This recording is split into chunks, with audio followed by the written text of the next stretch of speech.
It's Friday again. Welcome to Friday Fuel for February 10th, 2023. Join us Sunday morning as usual for coffee talk at 10. And at 5 Sunday evening, we'll gather for a Super Bowl party. If you don't like football, there will be other activities to do. Bring a snack and invite your friends, and the Wesley Foundation will provide some snacks as well.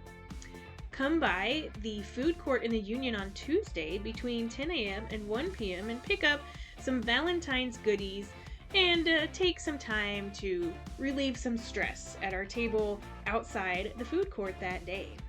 Join us Wednesday night at 8:30 for Wesley on Wednesday, where we are continuing to talk about how we learn to love God and love others and love ourselves. Next Saturday is Wesley Foundation's Assessment Day in Springfield.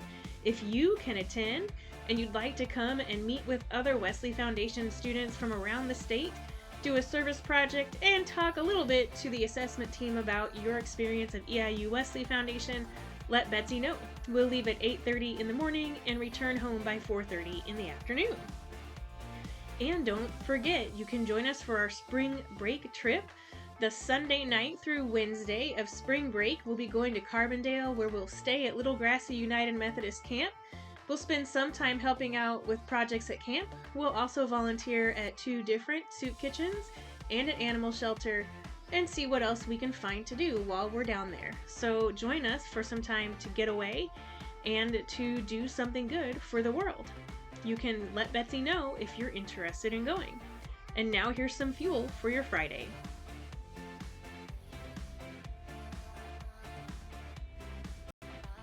Welcome to Friday Fuel for February 10th. Today I'm looking at Mark chapter 12.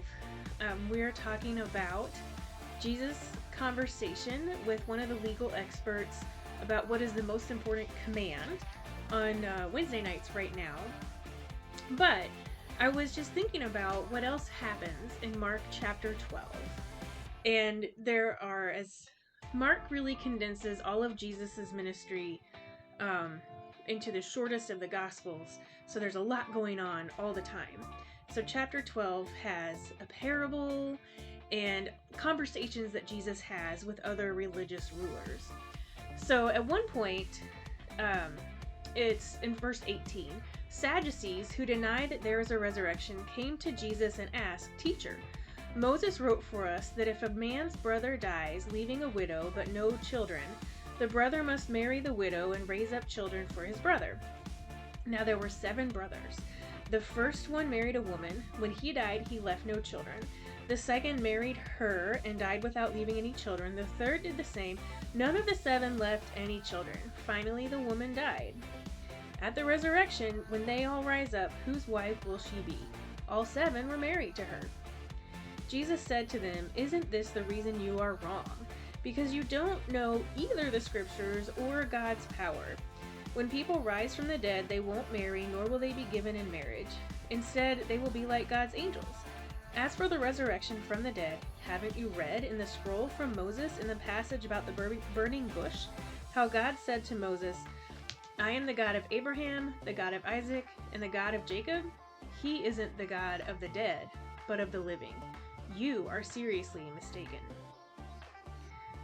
Now that's maybe a strange passage for me to pick up because it gets into some technicalities, but what I was thinking about it is about how the legal experts in Jesus' day didn't all agree on issues of theology, doctrine, on the resurrection, and so in some ways, when they came to Jesus, and often the Gospels tell us they tried to test him, in some ways they were staking out their arguments with each other and trying to figure out which side Jesus was on.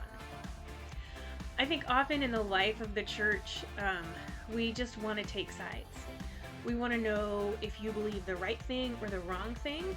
I know there are some churches and some ministries that kind of base their growth on, we're going to find people and then tell them the right thing to believe.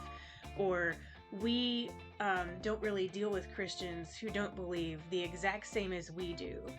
And I think of all of Jesus's interactions with different people in the Gospels. Here, the Sadducees who didn't believe in the resurrection. In other places, Samaritans. And even in the parables that he tells, that sometimes bring two groups that never would interact crashing together in ways that would have surprised his audience. And it makes me wonder why we are in the church are often so focused on deciding who's right and who's wrong. Why do the Sadducees need to prove a point about the resurrection? When so often Jesus says to the Sadducees, to the other legal experts, you're kind of missing the point.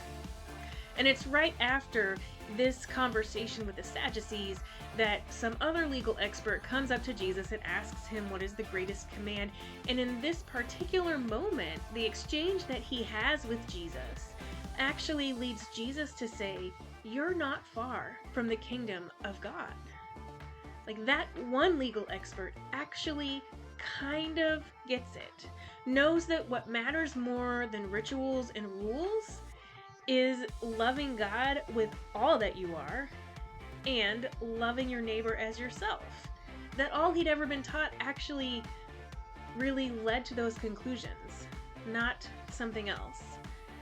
And so I'm not sure that often in the church we agree with that man who was agreeing with Jesus, that all that we've been taught leads to the conclusion that we should love God with our whole selves and love others as ourselves. So I think it's interesting in this day and time.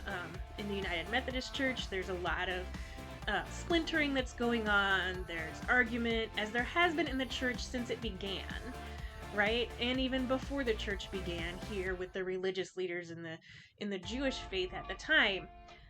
But maybe what we should ponder on is that when Jesus says what's most important, it's not a list of rules. It's not even a list of rituals, even though I really like ritual. It is that we love God with all that we are and that we love our neighbor as ourselves. So are we busy trying to make sure people believe the right thing? Are we busy trying to choose sides? Or are we busy trying to love? It's honestly a lot easier to choose sides than it is to love. So that's probably why we do it so much.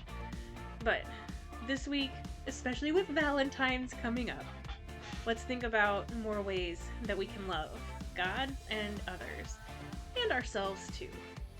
And I'll see you back here in 2 weeks. Next Friday is a day off. EIU observes Lincoln's birthday instead of the normal president's holiday. So I won't see you next Friday, but there will be a new Friday Fuel the next week. So in the meantime, work on loving. That'll take up the time. Bye.